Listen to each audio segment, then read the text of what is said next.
খুঁজতে থাকবে জাহান্নামের, আল্লাহর বেহেশতে তাকে খুঁজতে থাকবে।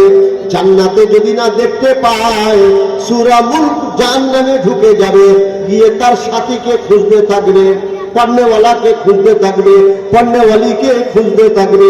খুঁজে খুঁজে বের করে আল্লাহর নবী বলেন আখরিজুহু মিনান নার, তাকে জাহান্নামের আগুন থেকে সূরা মুলক তাকে টেনে টেনে বের করে আল্লাহর জান্নাতের দরজায় পৌঁছে দেবে। বুঝলেন? সূরা মুলক তেলাওয়াত করবেন ইনশাআল্লাহ। ও ভাইরা বাবাজিরা, আল্লাহ নবী ইরশাদ করেন যে শোবার সময় আয়াতুল কুরসিটা তেলাওয়াত করে, আয়াতুল কুরসিটা পড়ে, আল্লাহর দুটো ফেরেশতা এসে সারা রাত তাকে পাহারা দিতে থাকে। আমাদের ঘরে ঘরে খালি জেন ভূত ঢুকে ভর্তি হয়। কি ঢুকেছে ভাই? এত জেন এসেছে কি বলবো, ওদের মনে আর কাজ কাম কোথায় নেই, সব আমাদের ঘরে ওদের সব ডিউটি পড়ে। কেন বলেন জানি? ফেরেশতা তাড়াবার আমল হচ্ছে। কি তাড়াবার আমল? জেন ঢুকছে। আল্লাহ নবী বললেন ফেরেশতা আনার আমল এটা। কি আনার আমল? ফেরেশতা আনার আমল। আর হয়তো অনেকে মনে করবে দূর বাবু, খালি জান্নাত জানাব, টাকা পয়সা দরকার। কি দরকার? টাকা কোথায় আছে বলতে ও কিছু? হ্যাঁ, আল্লাহর নবী বললেন, দয়ার নবী বলেন, যে ঘরে সূরা ওয়াকিয়া পড়া হবে আর সেই ঘরে অভাব থাকবে না। এই সূরাকে সূরাতুল গনি নাম দেওয়া হয়েছে, অর্থাৎ একটা দৌলতের সূরা। মা আপনার করে যে হালাল সম্পদের একটা ভান্ডার সূরা। বলুন সুবহানাল্লাহ। আগের বুজুর্গের দিনদের তাদের বলা হতো যে তোমাদের সব বংশের জন্য কিছু রেখে যাও না।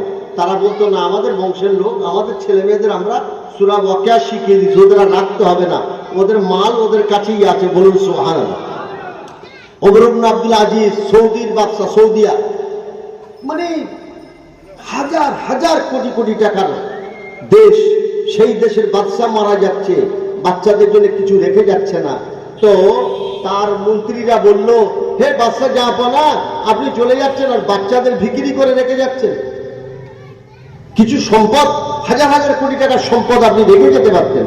তিনি বলেছিলেন, আমার বাচ্চাদের আমি সূরা ওয়াকিয়া মুখস্থ করিয়েছি আর ওরা সেটা পড়ে, অতএব ওদের জন্য আর জনগণের টাকা লুটে আর সম্পদ রেখে যাওয়ার দরকার নেই। আল্লাহ ওদের দৌলত ওদের কাছে রেখে দিয়েছে। বলুন সুবহানাল্লাহ। তাহলে সেই তেলাওয়াত, তাহলে তেলাওয়াতের অভ্যাস করতে হবে। কি করতে হবে? তেলাওয়াতের অভ্যাস করবেন ইনশাআল্লাহ। আল্লাহ নবী সাহাবী এই মাসে বেশি বেশি তেলাওয়াত করতেন। আল্লাহ নবী দয়াল নবী বলেন আস-সাহিরু, আল্লাহ নবী বলেন যে আল্লাহ পাক পরওয়ারদিগার গরিয়াস এইরকম একটা পবিত্র মাসে অসংখ্য মানুষকে মাফ করে দেবেন, তাদেরকে মাফ করবেন, গুনাহ কথা মাফ করে দেবেন, সব লোককে তাদের মাফ করবেন। কিন্তু আল্লাহ পাক কয়েক শ্রেণীর মানুষকে মাফ করবেন না। এক শ্রেণীর মানুষ হলো যারা এক মুসলমান আরেক মুসলমানের বিরুদ্ধে চক্রান্তে থাকে, ক্ষতি করার চক্রে থাকে, যে কোনো ভাবে ক্ষতি করা, তা হিংসা করে হোক, জমি জায়গা দিয়ে হোক, টাকা পয়সা ক্ষতি করা হোক, গালিগুলোজ দিয়ে হোক, আর তার জাদুমন্ত্র করা হোক, যেভাবে হোক ক্ষতি করার চক্রে থাকে। কোনোভাবে মুসলমানের ক্ষতির চক্রে থাকা যাবে না। যা থাকা যাবে, একটা মুসলমান আরেকটা মুসলমানের উপকারের জন্য থাকবে। ঠিক আছে? এবার বলুন, আমার অনুপকার করে, ও অনুপকার করেছে, ও কাটায় করবে, ও জব দেবে, আর আমি ভালো করলে আল্লাহ পাক আমাকে ভালো দাম। কথা বললেন না ভাইরা? তো তা কোনোভাবে মুসলমানের বিরুদ্ধে ষড়যন্ত্র বা চক্রের মধ্যে থাকা যাবে না। আর আমাদের মধ্যে এটা একটা মানে মারাত্মক ধরনের সমস্যা। আল্লাহ পাক আমাদের হেফাজত করুন। তবে এর ব্যাখ্যাটা আরেকটু পরে গিয়ে ভালো করে দিচ্ছি আপনাদের। আল্লাহ নবী সাল্লাল্লাহু আলাইহি ওয়াসাল্লাম বললেন, এদের গুনাহ মাফ হবে না, দোয়াও কবুল হবে না। এদের জুমার দিনে হোক, ঈদের দিনে হোক, আর লাইলাতুল কদরে হোক, আর রমজান মাসে হোক, আর শাবান মাসে হোক, এদের দোয়া আল্লাহর দরবারে কবুল হবে না, এদের গুনাহও মাফ হবে না। আস-সাহির ওয়া শারিবুল খুমুর, যারা নেশা পান করে, যারা নেশা করে, নেশা আরে অনেক জায়গা আছে এখন, প্রচুর ছেলেরা এখন ওখানে নেশা করছে, প্রচুর ছেলেরা নেশা করছে, প্রচুর ছেলেরা আপনার গাঁজা খাচ্ছে, গাঁজা গাঁজা তো গাঁজা খাচ্ছে, ফের এরকম নেশা করছে, যেটা ছেলে খায়। হ্যাঁ, ওটা কি বলে? হ্যাঁ, মদ। এই মদ, চুল্লু, ওইসব নানান রকমের নাম আছে। এইসব নেশা করছে। এক একটা পাড়ায় 10 জন 20 জন 30 জন করে আছে। যেসব পাড়ায় যেরকম মুরব্বী, যে মুরব্বীগুলো বিরিয়ানি খাওয়া মুরব্বীগুলো, ওদের কোনো আল্লাহ বুদ্ধি রাখতে যায় না, ওরা খায় আর ঘুমোয় আর ওই টুম টুম টুম করে চলে।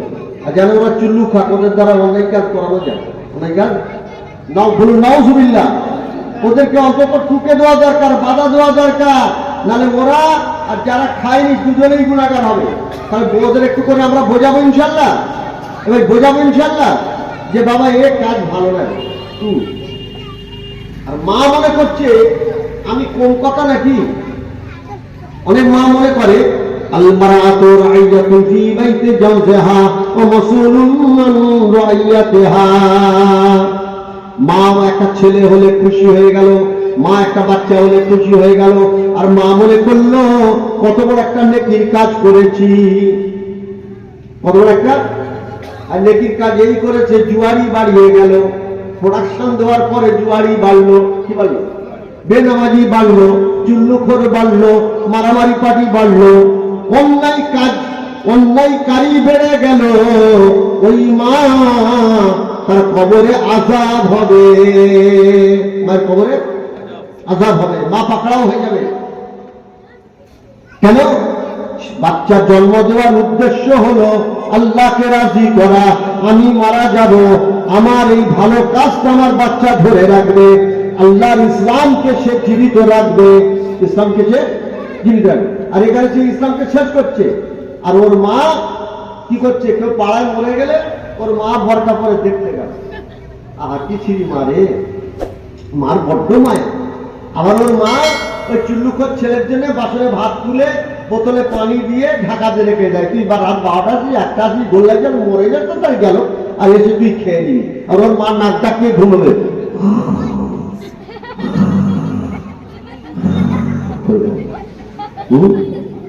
ছেলে মরে গেল দেখতে গেল, এই কে পাড়ায় মরে গেল দেখতে গেল।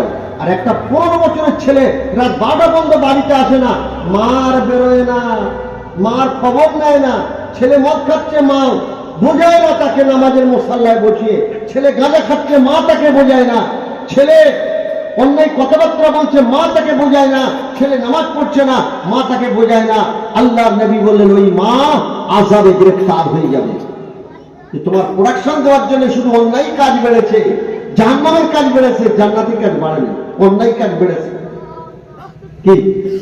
আরে ভাই, আমি যদি একটা মেশিন চালাবো, আপনার বাড়িটা আমার পাশে, আর আমি একটা বক্স বাজাবো, সেই বক্সে একটা আওয়াজ হয় খুব, যেটা ওই খুব জোর গ্রাম গ্রাম করে আওয়াজ হয় না, এরকম জমিন কাঁপে যেটা, ওটা কি আওয়াজ বলে? ডিজে, ডিজে, জমিন কাঁপাবে। আমি চালিয়ে দেবো, দিলে তা আপনার আমি ঘুমাতে দেবো না, তা আপনার আমি ঘুমাতে দিচ্ছি না, তাহলে আমি কাজটা ভালো করলাম না খারাপ করলাম? আপনি খুশি হবেন না বেজার হবেন? বেজার হয়ে যাবেন, আপনি খুশি হবেন না। তো আল্লাহর দিনকে নষ্ট করছে আমার সন্তান, তাহলে আমাকে বোঝাতে হবে না?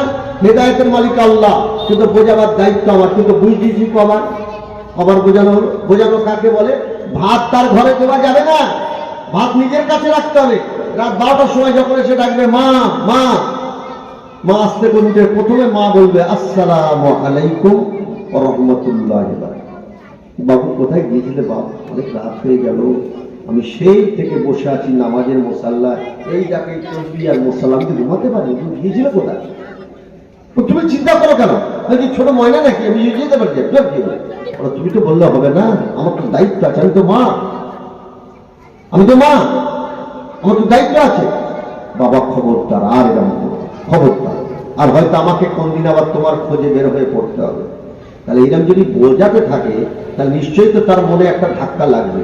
উল্টে তার ধাক্কা লাগার কোনো ব্যাপার নেই, বরঞ্চ ওর মা যদি, আর ওর মার এত মায়া, পারলে 1 প্যাকেট সিগারেট কিনে ওর ভাতের সাথে রেখে দিলে যেন ভালো হয়। কিন্তু ওর মার কাছে পয়সা নেই বলে তাই পারে না। আমার বাবু খাবে, বাবু কত সুন্দর হয়েছে, একটু সিগারেট না খেলে মানায় নাকি? ধোয়া ওলাবে। ভাইরা বলুন, এই জন্য সন্তান জন্ম দেওয়া নয়, সন্তান জন্ম দেয়।